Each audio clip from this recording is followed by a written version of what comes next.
Hello and welcome to the EJ Tech Show. I'm Sahil and this is Sohum, who's just got a brand new haircut. He's looking very dapper. Thank you. If you're wondering, no, I haven't got a haircut. In fact, I haven't got a haircut for the last 15 years. But this show isn't about us. Show isn't about genetics. This show is about tech, gadgets, and all the good stuff. And in this episode, we are going to be doing an in-depth camera test review for the recently launched Vivo X50. And we're also going to be reviewing the new Vivo TWS Neo earphones. And I'm sure Sohum has a lot to talk about that. He's been checking those out. So without further ado, let's get this show started. And more importantly, let's cue that montage.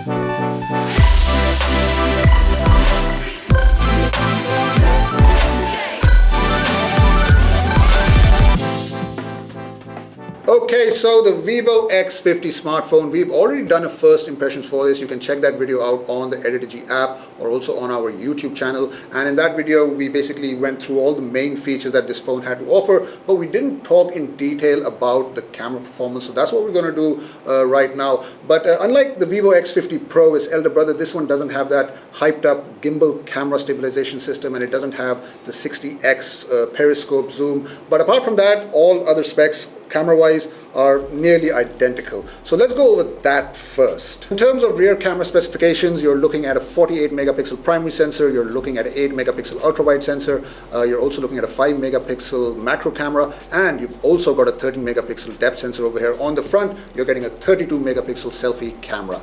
So that's a fairly versatile camera setup, and make no mistake, the main highlight over here is photography. We've clicked a lot of pictures with the Vivo X50. We've got them here on our laptop, and you guys are going to be looking at it on your screen. So for me, the main standout feature has to be low light photography, especially the night mode. Now let's take a look at the first picture we've got over here. Now this is without the night mode, and I've also turned off the artificial intelligence detection over here. So just to give you an idea of what it looks like without that. So obviously not very impressive to say the least. But when you turn the night mode on, like look at this picture, you would actually think that this is taken in broad daylight. That's how powerful in our first impressions, you said something about how this was as good as the Google Pixel almost when it came to night photography. Was I right? Yes, you were right. It's quite clear, like you can see on your screen right now as well. The image is really boosted to the point that you think it's probably taken in broad daylight than in night, and that's something the Pixel tends to do as well. Exactly. So I'm quite impressed. So that's one example. Now what this camera can also do, it basically detects extreme night vision. So basically that feature basically means that anything that is very poorly lit, it'll detect that, and the AI will, even without the night mode, it will basically just brighten up that frame immensely. So this is an example of that. It's not bad. Yeah. Without the night mode, it's not bad. It's the only light source that you can see is coming from the background from that building. I mean, it was so dark there, I almost fell into that construction pit over there. So it was really, really dark. So safe to say, we can say Vivo saved your life. Yeah, so Vivo pretty much saved. Thank you, Vivo. You saved my life. But now if you take a look at the same picture with the night mode, wow, it's a completely new picture. Yep. So this AI is on a completely different level when it comes to processing that image. Now there's another feature over here as well, a little bit gimmicky. You might get bored of it quickly, but at first it is quite a lot of fun. You get to choose between 4 different color profiles or filters. That only works actually with the night mode. So basically you get a black and golden look, you get a blue ice look, you get a green and orange look, and you get this cyberpunk purple. So it's like Instagram filters, but before you take it to Instagram. Yeah, exactly. So if you like to Instagram a lot of pictures, you might find it fun. I got bored of it quickly, but your opinion might differ on that. Okay, so coming over to the 48 megapixel primary camera. This is one of the first pictures I took from my balcony, and as you can see, pretty punchy, colorful pictures. The HDR is working well, it captures nice dynamic range. But I will say that there is a slight oversaturation, especially in the sky colors. Yeah. It's not as aggressive as what we've seen with Samsung flagship phones, but it's still there. But also if you take a look at green colors especially. Now this picture over here, that color of the leaves, that is way muted. So that's not the actual accurate color. But again, the AI has just boosted those colors up. So it looks very nice. I mean, it doesn't look bad from any angle. And obviously, if you look at the background, it's just giving you an amazing bokeh effect as well. And that's without the depth sensor. So that way, I think Vivo is following its trend of making sure that people, whenever they take photos from their phone, I should say, they like nice punchy colors because they like to see a picture that might look like it's been taken on a much more expensive camera. Now also indoor pictures, they come out very well. That's a picture of my dog. His name is Troy. He's very adorable. On the scale of 1 to 10, what would you say? 11, right? 11. Anyway, so if you zoom into his nose, by the way, I mean, look at the detail there. It's pretty good. So there is a fair amount of preserving of detail with this camera phone as well. So yeah, both the outdoor pictures, indoor pictures, as long as the lighting conditions are good, this camera will not disappoint you at all. So like Sahil earlier said, this does have an 8 megapixel ultra-wide sensor, so you would think ultra-wide pictures would be nice, and shockingly they are. And in this picture especially, I quite like how the details in the sky are preserved. There's no softness towards the edges particularly. There's a bit in the darker areas, but it's not that noticeable, especially on a smartphone. So that's pretty good. The details are preserved even with an 8 megapixel sensor. So ultra-wide for me, obviously if the lighting conditions are good, it'll take pretty decent pictures. But now obviously I can't say the same about when you take ultra-wide pictures during the night.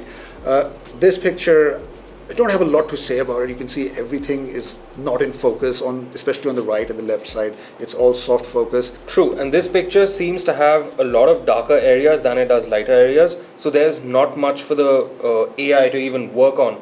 Now the other picture that we see, there's a lot of light in the middle. So it's very crisp right there. But towards the edges where there's less light, you can But there's a light, like you said, there's a light source in the middle. So it's picked that up. But on the right and the left, it's just said, you know what? I'm going home. I don't want to work anymore. So yeah, so not the best for ultra-wide night images, but ultra-wide day images, more than sufficient. Okay, now let's come to that 13 megapixel depth sensing camera, the portrait, right? Yeah, it works well. And this is a nice picture. I mean, I'm looking pretty handsome there. All right, if I do say so myself, I don't know if that's the camera or it's me, but yeah. But look at the just blurred everything so beautifully in the background. Right? I mean, I would say this kind of reminds me of something you would take with a higher-end Sony DSLR camera or mirrorless camera, but it's done a beautiful job. Yeah, because usually what happens with depth sensors, even if they're high resolution like this one thing they struggle to cut out properly are specs, and that's something this has gone absolutely spot on. One place where it's failed a bit is the phone that Sahil's holding in his hand, but again, there's a camera behind that phone in the background. So, of course, it's going to mess with the AI a little bit because the AI won't know that that's a phone that he's holding in a horizontal angle, so it won't be able to cut that out as well. But on the specs, that's a superb job, and that's something I don't even see from iPhones at times. So now Sahil did say that the X50 Pro gets that big 60x periscope zoom. This one unfortunately doesn't get 60x, but it does get 20x hyper zoom. That's 20x digital zoom, yeah. And it gets a 2x optical zoom as well, which is somewhat lossless. But yeah, the 20x zoom, I mean, with the telephoto cameras, with zoom cameras, you're going to get what you're going to get basically. So with a 1x picture is absolutely fine. The details are great. I will say this, till about 10x, it's pretty decent. There is a little bit of softness in the image. But by the time you get to 20x, it's expected. It's a different story altogether. Honestly, no phone that says it does 60x is really going to do 60x very well at all. Having said that, it's a good addition to have if you, let's say, want to capture something that's quite far away. If you're, let's say, on a wildlife safari when those start up again, you can probably snap a decent picture of a lion or a tiger that's fairly far away from you, and you have the Pro Sports mode, so if they move, you can get that in clear focus as well. Another place where this camera really performs quite well, in my opinion, is macro pictures. Now, we took pictures of this log, and honestly, it makes the log look so large that when I first saw this picture, I thought it was of something else because I didn't take it, Sahil took it, and when he showed it to me, I thought it was an absolute tree trunk, when it actually turns out it was a small log of wood. And you can see the texture of the wood, the tiniest grains, which is it's captured it really well. Quite impressive from a camera of this caliber. So I mean, if you're a budding photographer, this will give you much more creative possibilities, and Vivo has done a really good job with the macro camera. Okay, so apart from photography, the Vivo X50 is also quite capable when it comes to video. It can shoot 4K till 30 frames per second. It can't do 60, but it can do till 30, and this is what the result we got with, and this is pretty nice. I mean, it's detailed, the dynamic range is good. I'm trying to follow the dog, and it's keeping, the autofocus is there. It's pretty well done. It's pretty much like, and even though it's a wide angle, it's still good. There is focus, and I can see a little bit of depth if I really look for it. Now, when you pan, there is a slight jitter, like what's happening over here, but it's not that bad. I mean, I remember with the Samsung Galaxy S20 Ultra, especially on the 8K, it would jitter like mad. But this has done a very nice job. And the colors of the sky have been preserved really well as well. Now, while this doesn't have a gimbal camera system, it does get OIS and EIS, which is optical image stabilization and electronic image stabilization. So this is a sample of how well that stabilization works. And this was a bumpy road, by the way. Yeah. So, Well, we had an argument about what bumpy actually means because he lives in a nicer area. But anyway, the video is quite stable. There's not a lot of bumps that you can see. Everything is really smoothed out. And this is, again, without the gimbal camera system. You live in Vasant Kunj, by the way. That's that's the definition of a nice area. Well, you live in GK. That's way nicer. Anyway, that leaves the front camera. You're getting a 32 megapixel sensor on that one. I don't have too many issues with it. It's not breathtaking either, but it'll do the job just fine for all your social media. Details are good, and especially if you're a part of the TikTok generation that this phone is being marketed at, you're going to be happy with the results. And honestly, there's enough dynamic range here. Yes, in certain situations you might get blown out areas. So for instance, this picture of Sahil, now you can see there are 3 different areas that the camera has to expose for. His face, which is getting direct sunlight, the shirt, which is getting direct sunlight, and it's a bright shirt, so it's getting blown out, and a dark area behind him. So it's kept his face details intact, and that's what matters the most for a selfie taker. And look, while the OnePlus Nord is offering you a more competitive price and a better processor, this one is offering you a more versatile camera setup. If camera is the biggest priority for you, then this is the one for you. Okay, now apart from the Vivo X50, we've got another Vivo product in the house. We're going to be reviewing the Vivo TWS Neo earphones. And by the way, this wasn't intended to be a Vivo special, but for some reason it's turned out to be that. See, I'll just say this. You can't be a company like Vivo and launch one of your first phones in India without a headphone jack and not then bundle them with a wireless solution to that problem of not having a headphone jack. And these are the Neo. They've been delivered to us in this blackish color, but in the white color, they look almost identical to the Apple AirPods. You absolutely cannot tell the difference, except for possibly the beanstalk is slightly thicker. Also, I think the stems are slightly less. It's less rounded, I guess. And of course, there's no silvering at the bottom. But still, they're not the first company to give you an Apple-like design. So, that's pretty much every true wireless product that's been launched ever since, except for probably Samsung, that is now barreling towards the bean-shaped territory for some reason. And they're not calling it because they don't want to be like Apple. That's the reason. So these are really comfortable to wear, honestly, and they pack in a ton of features at a price point which is actually quite reasonable. These have in-ear detection, and I think that's the real game changer, because you don't have to always keep double tapping your ear to pause the music, although you can with touch controls. Another good thing I liked about this is that there's a pairing button on the front. Well, you just open it just like the Apple AirPods, keep the button pressed, and see it pop up on your smartphone. But it'll only do that, I think, with the Vivo X50 series. It'll give you that whole animation. It'll work with every other phone, but it works best. It is tailor-made best for a Vivo X50 phone. Another thing I liked about the case is, it's a personal preference, but it's really easy to shut. It makes a nice, loud, satisfying clack. And it's quick to shut. The magnets are really strong, so even if you turn it upside down, your earphones are really not going to fall off at all. So it's good. I will say though, it is a very reflective case. I mean, you could literally clean your teeth with this by looking right directly into it, but also very glossy, so completely a fingerprint magnet as well. Now, a feature that does matter is the USB Type-C charging. I'm very glad that Vivo did not go with micro USB, because that's what they usually do at lower price points. It's very good that they went with USB Type-C, so that means you don't need a separate charging cable to charge this apart from, let's say, your Vivo X50 phone, should you buy that. And let's get to the main thing, the elephant in the room, which is sound quality. Now, sound quality isn't bad by any stretch of the imagination, but you need to remember that these are not in-ear earbuds. They aren't going all the way inside your canal.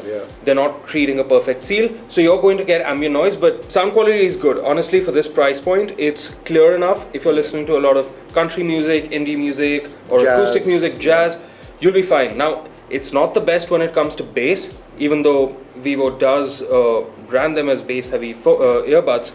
They're not great for bass. I felt that as well when I was testing them out. They definitely don't pack that bass punch.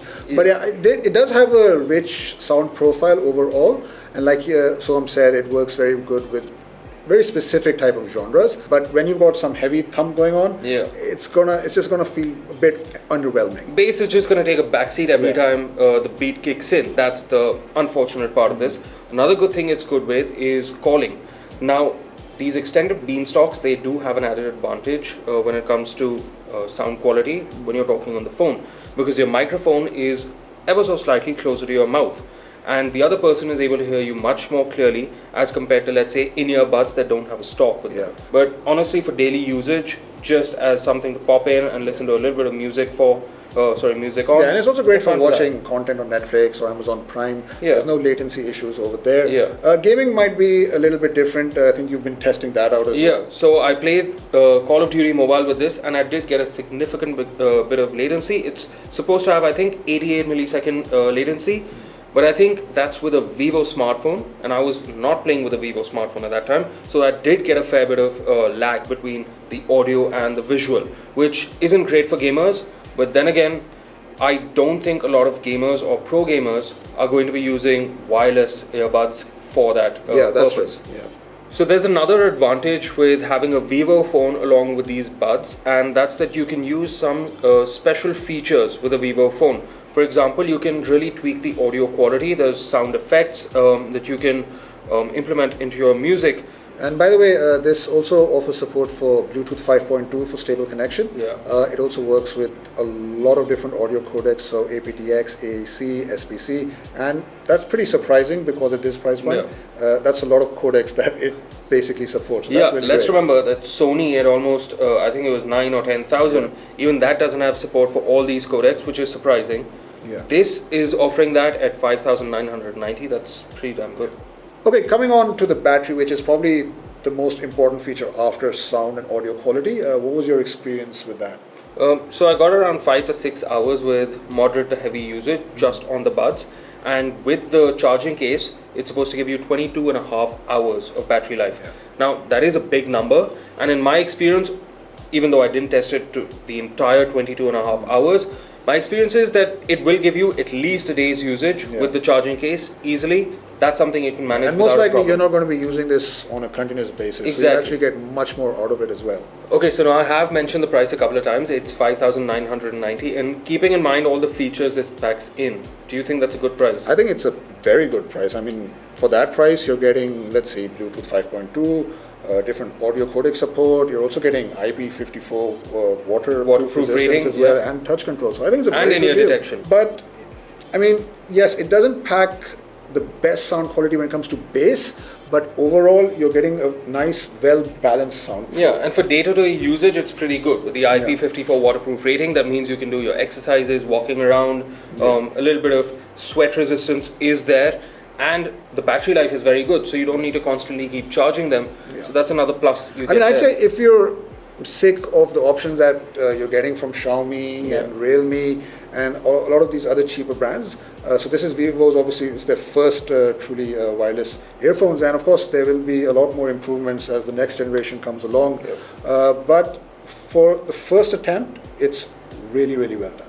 Well, that's pretty much it for this episode of the EJ Tech Show. Let us know what you think about the new Vivo X50 and the Vivo Neo TWS earphones. And of course, if you're watching this on YouTube, don't forget to hit that subscribe button. We'll see you very soon. Thank you for watching.